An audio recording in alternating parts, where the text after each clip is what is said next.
శ్రీనివాసాయ గోవిందాయ నమః. అందరికీ భోగి మంటల్లో వేయవలసిన పంచపల్లవాలు అంటే పాత వస్తువులు కాదు, అసలు పంచపల్లవాలు అంటే ఏమిటి?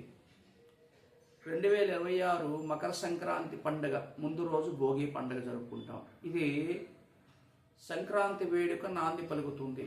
అయితే భోగి పండగ వేళలో ప్రధానమైనది భోగి మంటలు.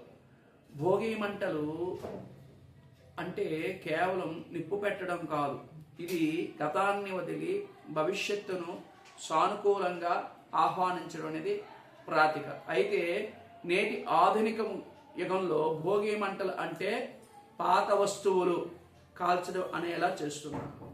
ఈ నేపథ్యంలో అసలు భోగి మంటల్లో ఏ వస్తువులు చేయాలో వివరంగా తెలుసుకుందాం. ముఖ్యంగా అయితే పండగలో భాగంగా మొదటి రోజు అయినది భోగి. భోగి పండగ రోజున జరిపే ముఖ్యమైన వేడుక భోగి.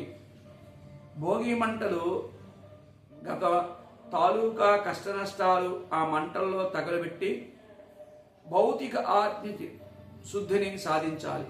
కొత్త ప్రియాన్ని సుఖ సంతోషాలతో జరుపుకుంటూ వివరంగా చెప్పాలంటే దక్షిణాయనలో ఎదురైన కష్టాలు, బాధలు, చెడు అలవాట్లు భోగి మంటల ద్వారా అగ్నిదేవుడు సమర్పించాలి.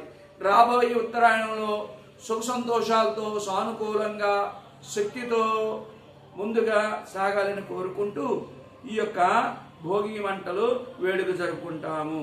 అందరికీ ఆ యొక్క వెంకటేశ్వర ఆశీస్సులు మీ అందరికీ ఉండాలి.